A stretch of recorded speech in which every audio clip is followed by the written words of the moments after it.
You guys, welcome to Sick of Pricks, a type 2 diabetes podcast. I'm Mary, your diabetes bestie, and today we're doing something a little different. Today marks 1 year of Sick of Pricks, 1 year of turning on this microphone and telling the truth about what it's actually like to live with type 2 diabetes.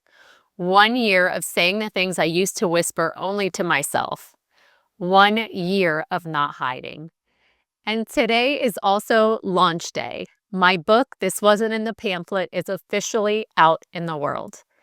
And I need you to understand something. None of this is lost on me. The fact there was a version of me who didn't want to say the word diabetes out loud, who avoided appointments, who was good for a few weeks and then quietly gave up, who carried so much shame she could barely look at her own lab results. And now I lead a community. I host this podcast, and I wrote a whole damn book about the thing I once wanted to pretend wasn't happening. That transformation, I feel it. I feel it every time I hit record. I felt it when I held the first proof of my book in my hands, and I feel it today. And because this is such a full circle moment, I wanted to celebrate it with you. So at the end of this episode, I'm going to share how you can enter a little 1-year anniversary giveaway because this podcast doesn't exist without you.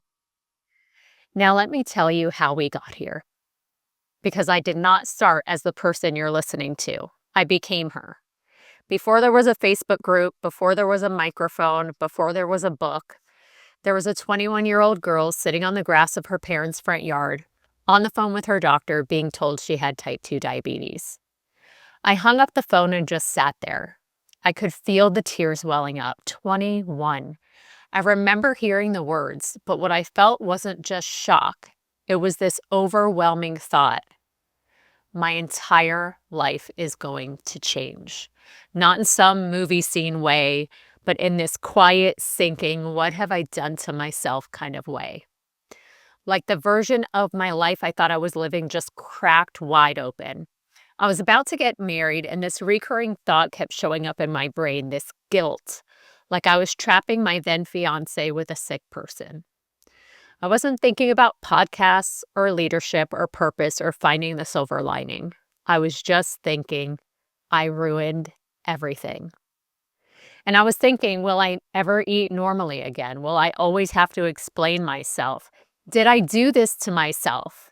Is this forever? And the thing is, I didn't feel sick. I didn't look sick. That's part of what made it so confusing. I felt young and normal, and I felt like I had time. My parents weren't diagnosed until their mid-40s. I should have had more time. But suddenly these words were attached to me. Chronic, diabetes, management, medication, morbid obesity. It felt like adulthood slammed into me all at once. And no one sat me down and said, hey, this is going to mess with your head. They gave me instructions, but they didn't give me language. So I did what a lot of 21-year-olds do when something feels overwhelming and permanent. I ignored it. Not in a dramatic way, but in a quiet, passive way. I took my medication sometimes when I remembered, or when I felt guilty, or when I had an appointment coming up. You know how we do that, where we take extra good care of ourselves when the appointment is coming up so that maybe, just maybe, our blood work results won't be as bad? I never checked my blood sugar, not once ever. I had a meter that I never used. I didn't track anything. I just didn't want to see the numbers because if I didn't see them, obviously they weren't real. I walked into doctor's appointments completely naive. They'd ask me, how often are you checking your numbers? What are your fasting blood sugars? And I had no idea. I'd nod and I'd smile and keep everything crossed, hoping the labs weren't too bad. I wasn't engaged in my health or informed or advocating for myself. I was just existing. And on the outside, my life looked normal. But inside, there was this low hum of anxiety because I knew I was avoiding something important. Avoiding it felt easier than fully accepting that everything had changed. And that's where I started. I wasn't strong or confident or unapologetically living life out loud with type 2 diabetes. I was avoiding ashamed, and clueless. I did not start as this girl. I became her. And that becoming did not look glamorous. It looked like years of short bursts of motivation, like promising myself I'd start on Monday, like trying to lose weight so I could feel worthy instead of trying to heal, like denial dressed up as I'm fine. It looked like silence. And for a long time, I thought leadership only belonged to people who had it all figured out, who were perfectly consistent, perfectly disciplined, and perfectly controlled. And I was definitely none of those things. I was inconsistent, emotional, overwhelmed. I was tired of trying and failing and pretending I wasn't failing. But here's what I eventually learned. You don't become her because you're perfect. You become her because you stop hiding. And for me, that didn't start with a microphone. It started with a Facebook group. Not a business or a brand, just a small corner of the internet where I didn't have to pretend. I didn't create Sugar Mama Strong because I felt qualified. I created it because I felt alone. I was tired of sitting in exam rooms feeling like a number, tired of scrolling through perfect before and afters, tired of trying to fix myself in silence. And at first, it was really small. A few women, a few posts, a few Me Too comments. But then one day, a woman commented something that stopped me in my tracks. She said Sugar Mama Strong saved her life. She was deep in burnout, not checking her numbers, not taking her medication, not wanting to deal with any of it.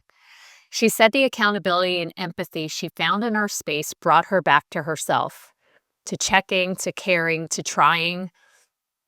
And I remember just sitting there staring at that comment. Part of me felt really, really proud, but not like feed my ego proud, more like, holy crap, this really matters proud. And part of me felt overwhelmed by it because if something I started in my living room could help someone come back to herself, that meant this wasn't a casual thing anymore. This wasn't just a Facebook group. It was responsibility. And that was the moment I stopped treating Sugar Mama Strong like something small. And I stopped treating myself like someone small. And that shift didn't just change how I showed up in the group. It changed how I saw myself. At the time, I was part of an MLM fitness company. I was teaching classes at 2 local gyms. On paper, it looked like I had it all figured out. But inside Sugar Mama Strong, I was seeing something every single day. Our community faced challenges that the fitness world wasn't talking about. Medication, blood sugar swings, burnout, shame, doctor's appointments, complications. This wasn't just about workouts and macros. It was layered, emotional, medical, complicated. And I started realizing I should be using my knowledge and experience to serve my people, not the general fitness crowd, my people. So in June of 2019, I quit my gym jobs. And in September, I launched the Sisterhood. No big company backing me, no advertising team, no safety net, just me. And a whole lot of what if. What if no one joins? What if people judge me? What if they look at my body and decide I'm not credible? What if they think I'm not qualified because I'm still on my own journey? Because let's be honest, I didn't have a perfect body. I didn't have perfect numbers. I didn't have a finished story. And I had to remind myself over and over and over again, my knowledge, my experience, and my ability to coach were not tied to the weight on the scale or the number on my pants. That was the first time I chose to step into leadership without waiting to be done. And quitting those gym jobs felt big.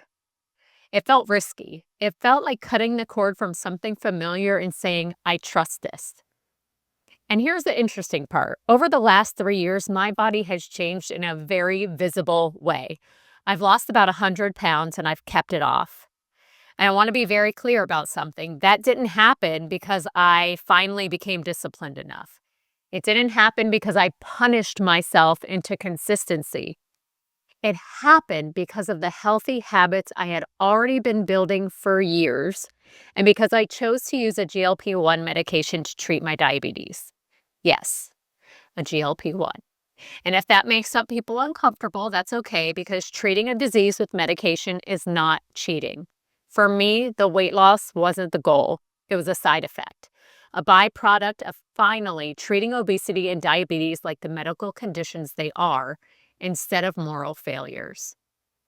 And that conversation deserves its own episode. But what matters here is this: the physical transformation didn't create the leader. The leader created the transformation. And that confidence, that clarity, changed how I stepped into the next chapter. When I launched the sisterhood, most of the women who joined were already part of Sugar Mama Strong. They knew me. They trusted me. They'd seen my messy posts. They'd seen my growth. They loved me before I ever asked them to invest. That felt big, but it also felt safe in a way. But this podcast, that was different.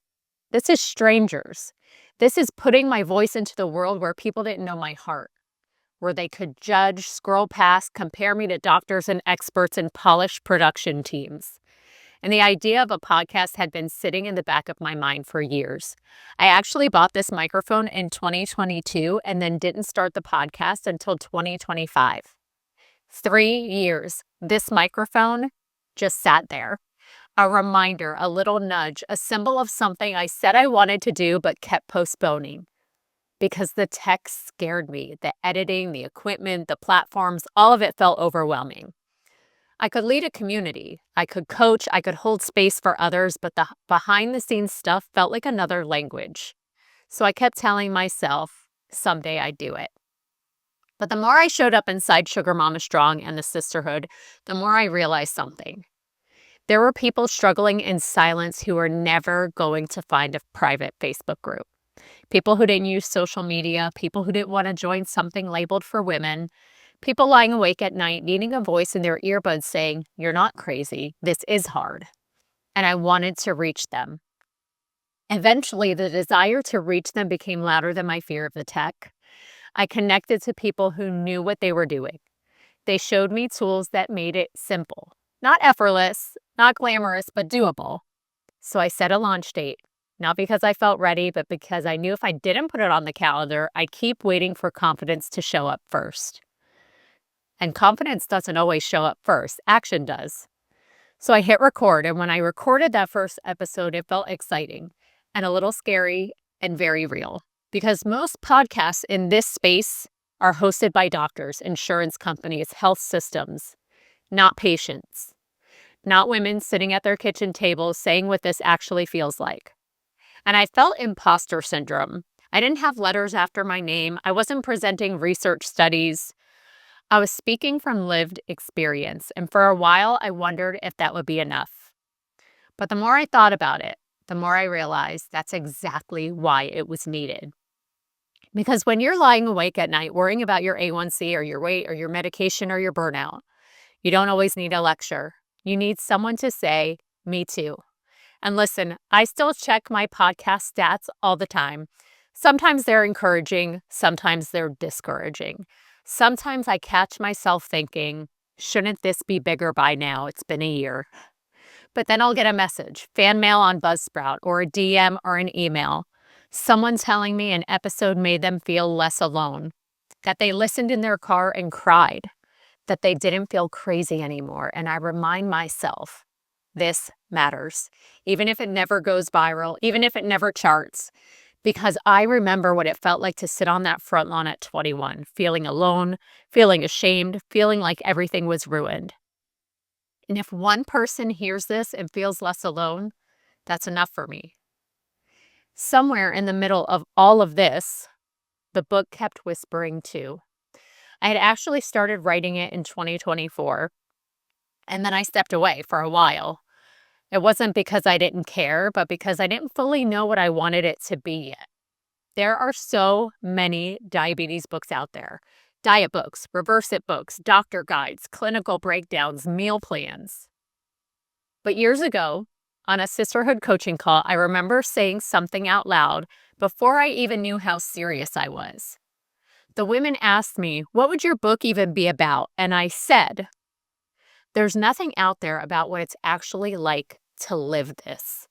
There's plenty about what to eat, plenty about what to do, plenty about what your A1C should be.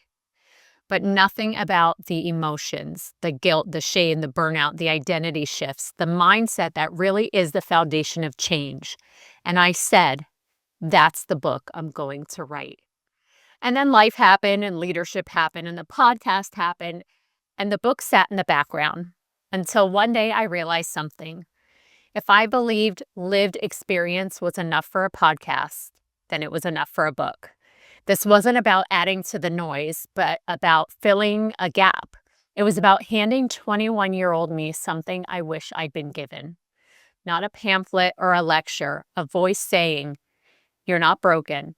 You're navigating something really hard." So I picked it back up. I organized my thoughts. I figured out what I wanted it to be. Not a diet plan, not a promise, not a before and after fantasy, but an honest guide through the mess. And today, it's real. It's in the world. And the girl sitting on the lawn at 21, she would never believe this. And if I could sit next to her on that grass right now, I wouldn't tell her it's all going to be easy. I wouldn't tell her she'll never struggle again. I wouldn't tell her she'll figure it out quickly. I'd tell her this: you are not ruined. You are not a burden. You are not broken. You are becoming. And becoming doesn't look glamorous. It looks like avoiding and trying again. It looks like starting on Monday. It looks like imposter syndrome and hitting record anyway. It looks like buying the microphone and letting it sit for 3 years. It looks like using medication without shame. It looks like choosing honesty over hiding. And if you're listening right now and you're still in your front yard moment, still feeling like everything just cracked, still wondering if you ruined something, I need you to hear me. Everything might change, just not in the way you think. You might become stronger. You might become more honest. You might become unapologetic. You might become the person someone else needs. You might become her, not overnight, not perfectly, but slowly. And that's enough. Before I wrap up, I need to say thank you to Sugar Mama Strong, to the sisterhood, to every person who has ever listened to an episode, left a review, sent a message, shared a post, or just quietly hit play while folding laundry or sitting in your car. This past year has meant more to me than I can put into words. Okay, giveaway time. To celebrate 1 year of Sick of Pricks and the launch of This Wasn't in the Pamphlet, I'm doing something fun. I'm giving away 1 grand prize signed book bundle, The Real Deal signed by me, and 2 runners-up will win some Sick of Pricks merch. Here's how you enter. Share this episode with someone who needs it. Text it to a friend, post it to your stories, tag someone who's still in their front yard moment. Then come back and comment shared on the episode post on my Facebook or send me a DM so I know you're in. That's it. I'll announce the winners 1 week from today. This podcast has never grown because of ads. It's grown because you tell someone you need to hear this. And if this episode meant something to you, help me pass it on. Let's keep breaking the silence together. All right, that's it for today's episode of Sick of Pricks. If you enjoyed the episode, don't forget to like, comment, and subscribe. It helps more than you know. And if you're ready to connect with people who actually get it, come join my Facebook community, Sugar Mama Strong. It's a safe space for support, accountability, and real conversations about health, goals, and life. And if this story resonated with you, my book, This Wasn't in the Pamphlet, is officially out. And for those of you who want to go deeper, there's also a companion guide designed to help you process and apply what you're reading. You can grab both on Amazon, or if you want a signed copy of the book, those are available on my website. Everything's linked in the show notes. You can also follow along on Facebook and Instagram for more daily motivation and updates. It's all linked below. Thanks for listening, and I'll see you next time.